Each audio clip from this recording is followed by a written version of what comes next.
Hello, everyone. This is ACSL lesson 11, and we'll get started. So can everyone please turn on your cameras?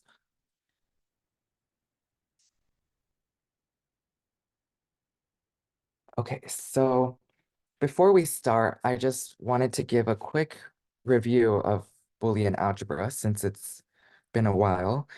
And Boolean algebra is personally a topic I really like, but it can also be challenging for lots of people, especially in the start. And I'm just going to review some of the easy identities and the symbols we use because those are very important. So,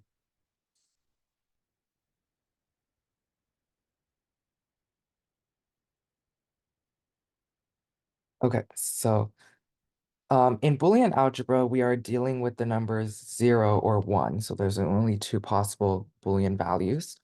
And the basic operations we have are AND, which is um, denoted as like a multiplication sign between two variables, X and Y. The next operation we have is OR, which is expressed with the addition operator. And then we have NOT, which in ACSL, you'll see two ways of it being expressed, either a variable with a bar on top or a squiggly line before the variable. So those are the two ways you'll see it in the ACSL contest. We have two more operators that are a bit more complex, which is XOR. This looks like a circle with a plus sign in it. And then we have XNOR, which is a circle with like a dot in it. Okay, and a good way to remember the difference between XOR and XNOR is this is true when the values are different. So true when different.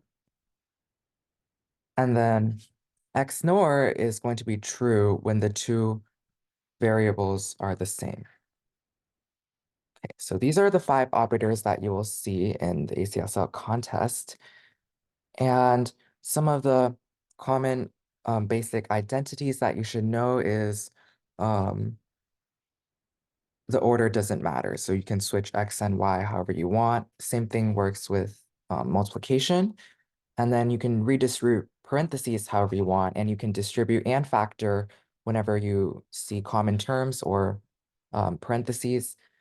And you should also know X or X is just equal to X, and X and X is equal to X. So when you have two of the same variable that is ANDed or ORed with itself, it's always just going to be equal to itself. So whenever you see two X's being added or multiplied together, you can just consolidate that into one X.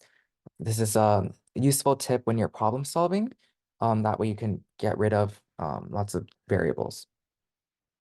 And then some of these are common sense. You can easily derive them in your head. But for example, X or 1 is always equal to 1 because for something to equal 1, only one of the terms has to be true. And same thing, X and 0 is always is always equal to 0, since if you want it to be equal to 1, both of them have to be 1, but 1 is already 0. So that can't be true. And then another super important one is the complement law, which is X or not X is equal to 1. Because if you have two complements, one of them has to be true. So if you're ORing them together, it's always going to be true. Same thing for and X and its complement is always going to equal 0, because one of them is going to be 0 and the other is going to be 1, or this one could be 1, the other is 0. But if you're ANDing a 0 and a 1, it's always going to be 0. Okay. And then I think the last really useful law that you should know is De Morgan's law, which is if you're doing not parentheses X or Y, you can negate it by negating each individual term, but then flipping the operator. So the plus turns into a multiplication. And then the same thing goes for not of x and y. This is, hold on. This is, oh, what happened? Okay, let me annotate. This is not x or not y. So you can separate the bar by splitting the terms, but you have to switch the operator. Does anyone need another minute to write this down? We'll get started with a Kahoot after this. This is just a brief review from last week.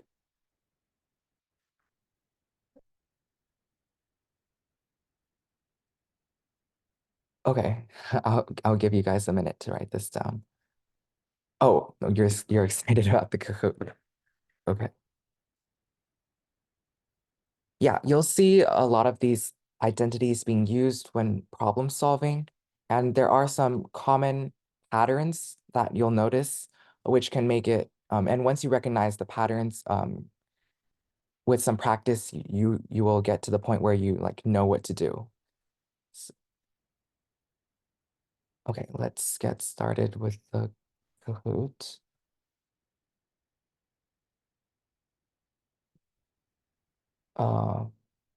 Okay.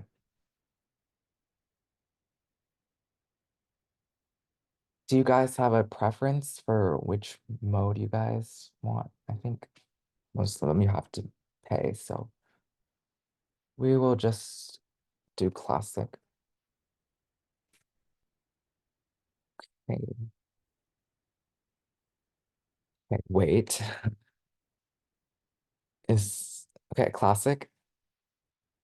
Okay. Okay, we have some disagreement. Okay, well, let's just okay. The rest of them we need to upgrade, so we'll just stick with classic.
30 more seconds.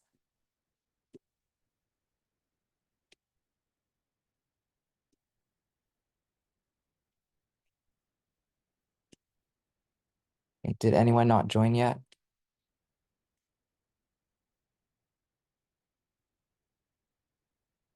We'll start.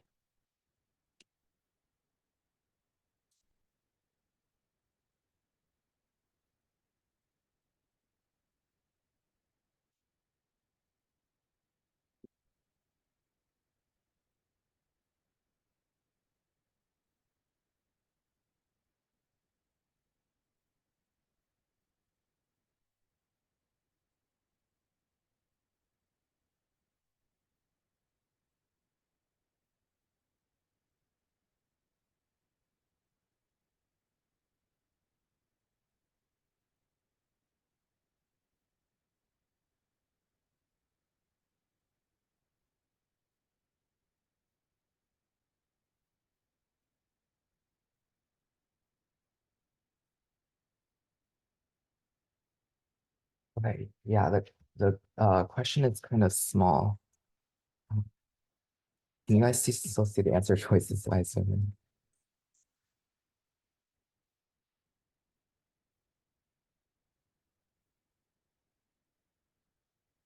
Can you see it now?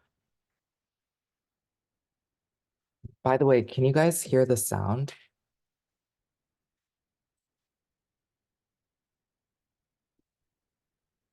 The sound works. Not the music, yeah. Let me see.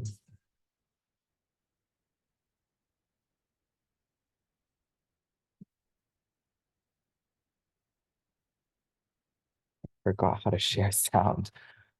Um, okay, I found it. Can you hear now? Okay.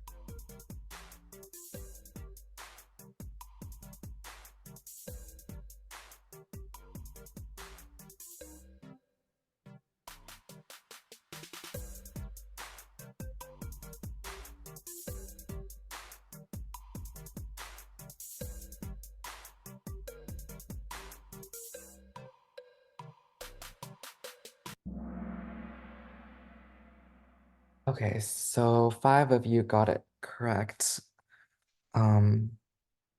For this question, let me see if I can show the media. Okay.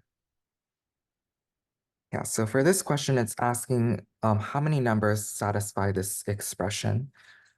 So it says not 10, so not x equals 10, so we can automatically eliminate 10. And x is greater than or equal to 6, so that means 6 works and 13 also works. Or x equals 5, so 5 also works. So the answer should be 3.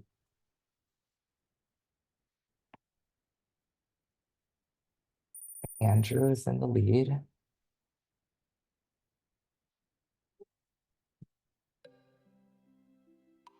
Determine which ordered pair makes the following expression false.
For this question, it's asking which ordered pair makes the following expression.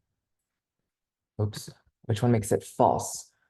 And so I see a bunch of terms in parentheses and a not in front of it. So really what it's asking is we want the inside of the parentheses to be true.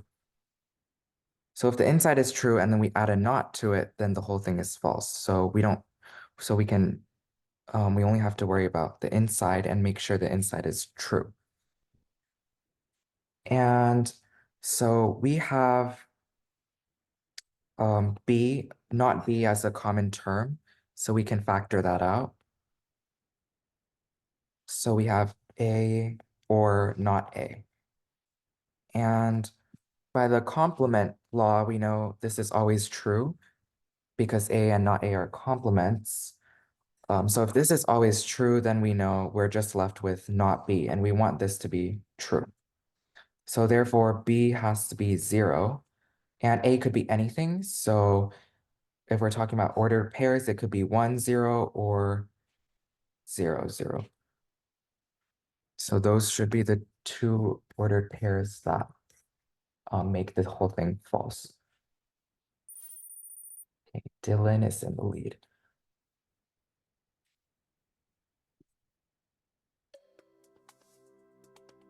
Determine which of the following are equivalent Boolean expressions.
Okay, most of you got this one correct, which is very good.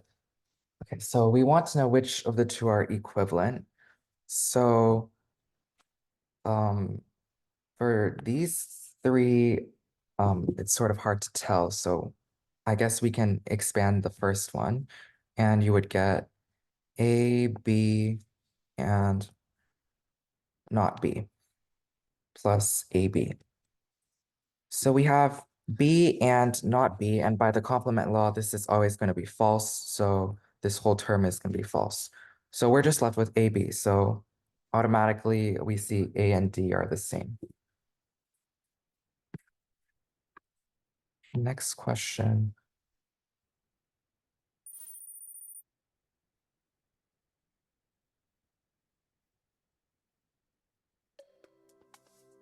Simplify the following.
Okay, so this one is just asking to simplify the expression. So the expression we had was, no, it was A, not B. Okay, I'm just rewriting the expression with the other notation for not because I prefer this one more. Okay, and then, so the first step is we can distribute and we can consolidate terms. For example, for the first term, we would have A not be A. We can get rid of one of the not one of the A's. So we're just left with A not B. Same thing, we have two not B's, so we can consolidate that into one. So A not B. Same thing, not A, not A, B, or not A, B. Okay, so these two terms are the same, and these two terms are the same. Where did the A not B in the middle come from? So I'm distributing this term to this term. So we have A not B, and by the idempotent law, we can combine two terms that are the same, that are being anded or ORed together. So we're just left with A not B. Yeah, so the circles are the same and the rectangles are the same. So using idempotent law again, which states a term that is ORed or ANDed with itself is equal to that term, we can further consolidate it into just one of each. So this should be the right answer. Okay. So for this problem, you should know that whenever you have a term that is ANDed or ORed with itself, you can just leave one of those terms. Okay, Dylan is in the lead.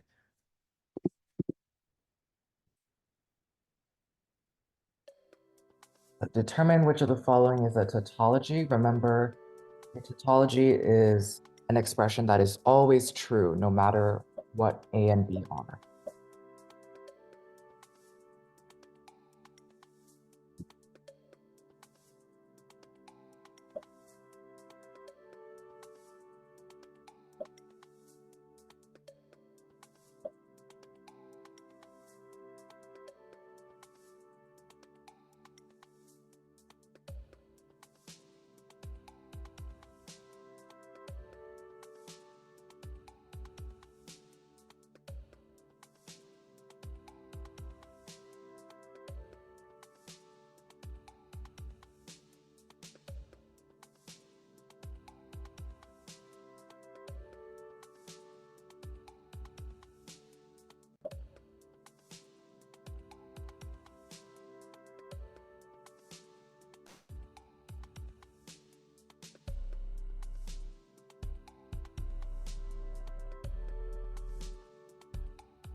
So for this one, you guys were evenly split between the green and the blue. Okay. So we want to know which of them is always going to be true. Okay. So we can start off by analyzing each answer choice. So for the red one, we just have okay, wait, am I looking at the right one? This is A, B, or not A, B, or A. So we can take out an A.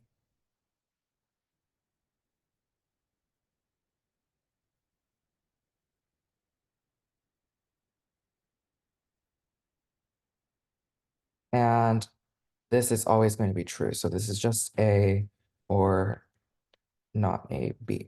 Okay, so we don't know if this is always true. We can't tell. So let's move on to the next answer choice. Okay, so we have not A, not B. I'm just distributing, or not B, not A, B. Okay, so we have not A, and then we also have not B and B. So by the complement law, these are all going to be 0 because, so this whole thing is just 0. So this is the opposite of a tautology. So this is not the answer. Okay, now for this one over here, we have A or B or A or B. Okay, so you can treat A plus B as one term. So these are complements. And whenever you're doing a complement, whenever you're ORing two complements, it's always going to be true. So this one is the correct answer. But to be sure, we can check this, the green one.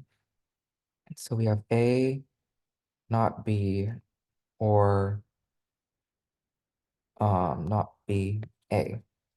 So these are the same. The order doesn't matter. We can just swap these two. It's the same. So by the idempotent law, we can consolidate this into just one term.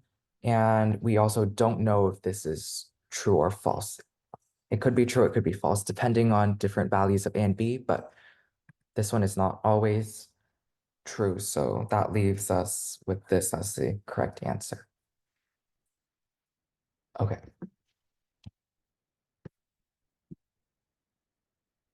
Okay, Dylan is still in the lead.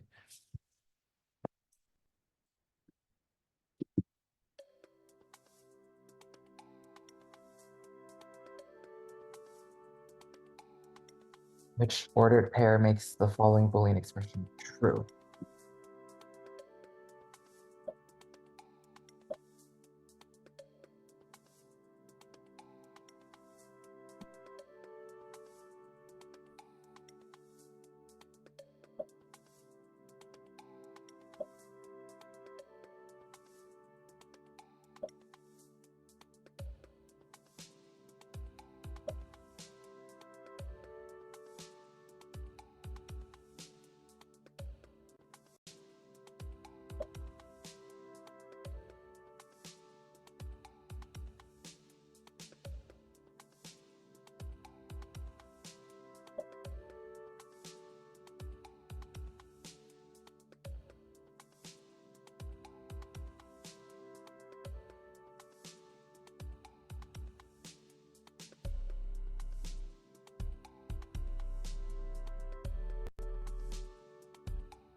Okay, so for this question, which of the following ordered pairs makes the following full expression true?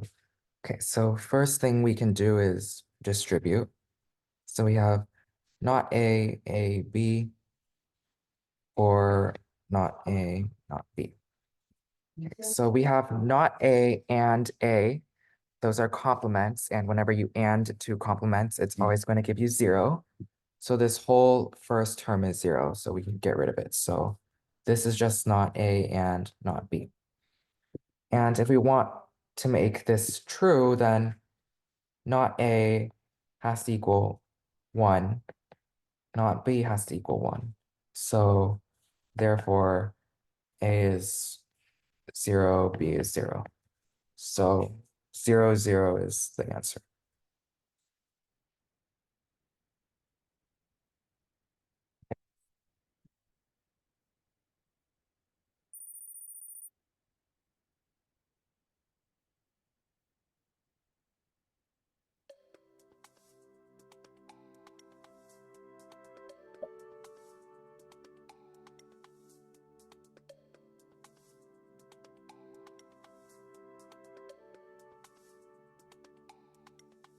So whenever you see these problems that ask you to simplify the expression, you probably start by distributing if you can.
Actually, I take back what I said. For this problem, you actually don't have to distribute, but you can if it makes it easier to see what you're doing. So actually, we can apply De Morgan's law on the last term, and it's, so I'll just copy down all the previous terms.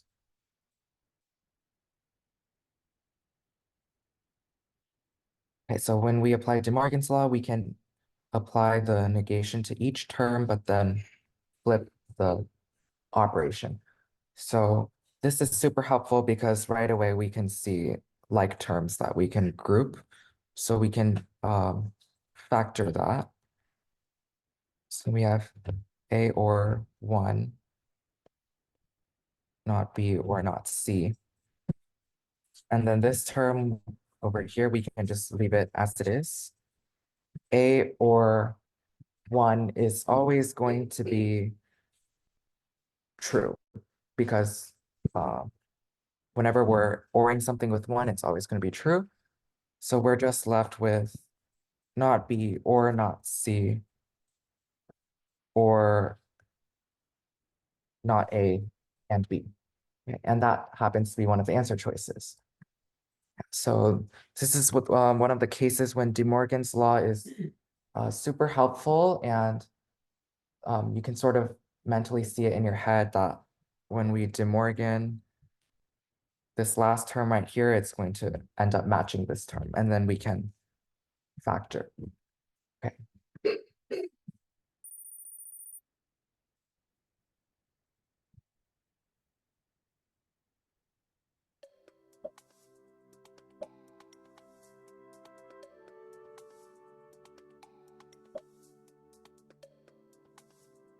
And this is another question where you're going to have to use De Morgan's law, and De Morgan's law also applies for 3 terms. So the term in the middle here, you can negate each term and then flip the sign for all in between all the terms.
Okay, so for this one, it's asking us to simplify once again, and we're going to use De Morgan's law. So, oops. Okay, for the first term, let me make it white. For the first term, oh, what happened?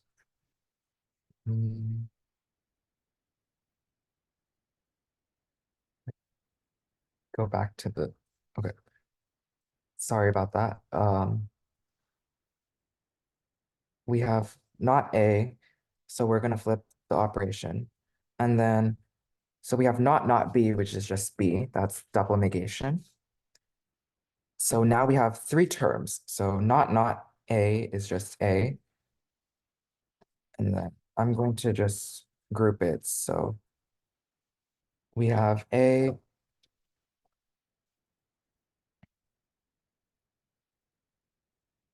or not B, or so not C is C, or not B, which is just B, or not C. Okay, now we can regroup all the terms. So this is the same thing as A or not A, or B or not B, or C or not C. So usually I would look for terms that are the same. Therefore, we can use idempotent law to just combine them into one term. But in this case, we don't have terms are the same, but we do have opposite terms. So we can just consolidate these, and we have an extra b here, but that doesn't matter because that can just combine with this b over here. And then now we have complements. We are ORing complements. So each of these is going to be one. So this is basically one, which is just one. So this is a tautology. Hey, Dylan is still in the lead.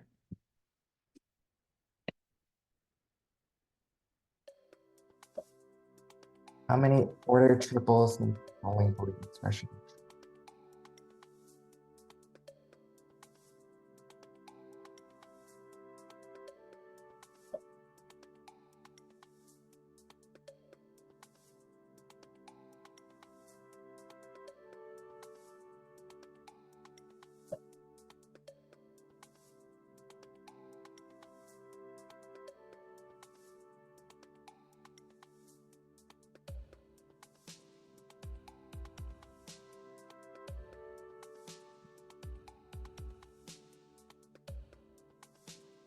So for this one, like the most straightforward way to do it is just guess and check. So we can assume one variable is one, and then if it's one, what will the rest be? And then we can do the same thing for 0.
Okay, well, most of you got this one right. That's very good. So let me show the expression. Okay, so we can first just assume A is equal to 1. So if A is equal to 1, then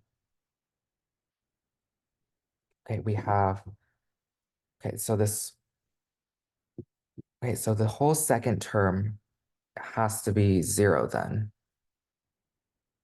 So if A is 1, then not A is 0, and 0 and anything is 0. So this whole term is going to be 0. So we can cancel it out nicely. So we're just left with not B is equal to 1. So if we want to satisfy this expression, then this whole thing has to be 1, and A is already 1, so not B has to be 1. So if not B is 1, then B is 0. So the combinations that will make this true would be 1, since we already said A is 1. We 1, comma, 0, and then the third term could be anything. So an asterisk represents anything, and anything is just 0 or 1. So there are two possible cases that will make this true. Now we have to consider A is equal to 0. And if A is equal to 0, then the whole first term is going to be 0. Okay, so we just have to look at the second term. So we know B or not C has to be 1. This comes from here. So A is already 0, so not A is 1. So not A is 1. And if we want to make this whole expression true, then this also has to equal 1. Okay, so we have B or not C is equal to 1. So we can do more guessing over here. We can assume B is equal to 1. So if B is equal to 1, C can be anything. So we have 0, which comes from here, 0, comma, 1, comma, asterisk. So there are two cases. And then let's see what happens if B equals 0. If B is equal to 0, then not C has to equal 1. So therefore, C is equal to 0. So the only combination that works is 0, comma, 0, comma, 0. So in total, there are going to be 5 that will make this true. So the answer is 5. Okay, so this one, we have to do some casework in order to figure out the answer. And I don't think distributing would be very helpful, although you could still do casework like that. But keeping it in this form is probably easiest to just eliminate terms entirely. Okay. Dylan is in the lead. Last question. Simplify the following Boolean expression. This one is also De Morgan's law.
Okay, so for this one, let's first apply De Morgan's law to the first term. We can treat the B or not C, which is in parentheses, as one term. So we have not A or B or not C, and then we negate the whole thing. So the multiplication turns into a plus over here. And then for the rest of it, we can distribute.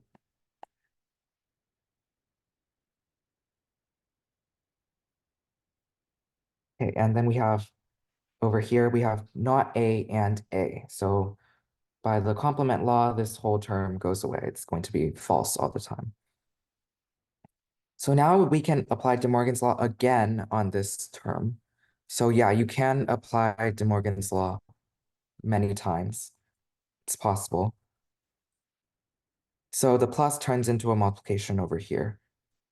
And double negation, so it's just C.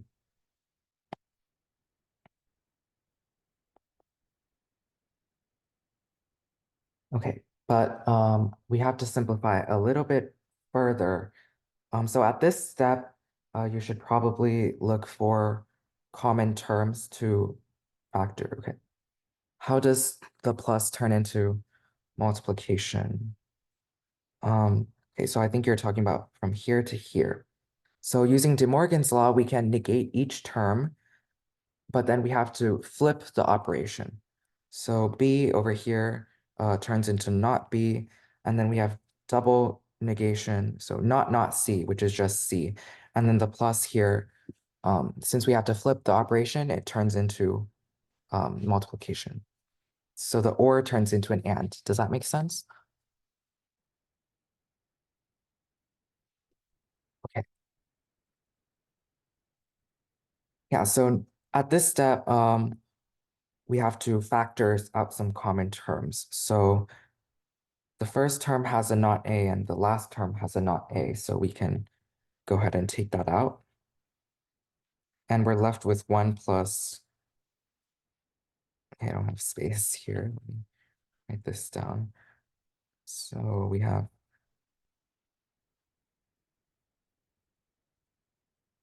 and then the remaining term just stays as it is. Okay, so 1 or anything is always going to be 1. So it's just not A or not B and C. So this is the answer. Okay. Now let's see. Third place, we have Aaron. Second place, Dylan.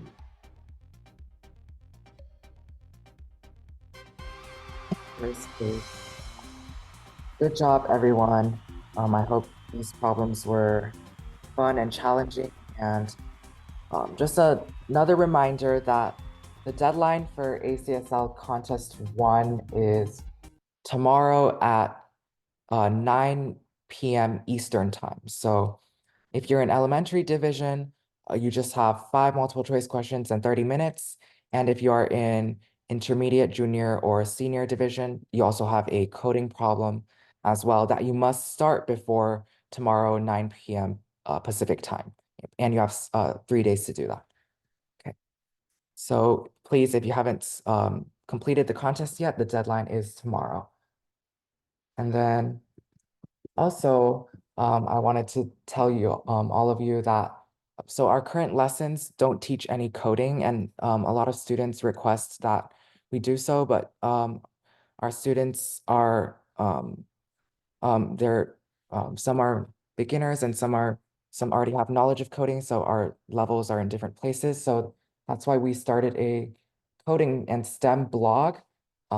And in this blog, we write and post about coding concepts and fun problems. And there's also some math problems in here and probability. So please check out our blog. It's at blog.richcode.org. And yeah, so do you need to do all 5? Are you referring to the multiple choice questions? Yeah, there are 5 questions. If you don't know, then you should probably guess, but don't leave it blank. Because if you leave it blank, that you won't get any points for it. And it's tomorrow. Oh, all the 5 tests. So there are 4 contests in total. Yes, you do have to do all of them.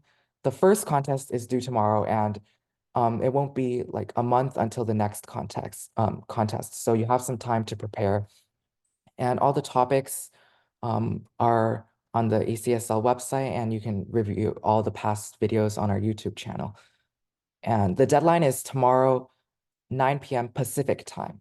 So that's 12 midnight Eastern. Yeah, so thank you all for coming to today's lesson, and make sure to check out our blog for coding and more STEM content. Thank you, everyone. Thank you. You're welcome. Have a good evening. Thanks.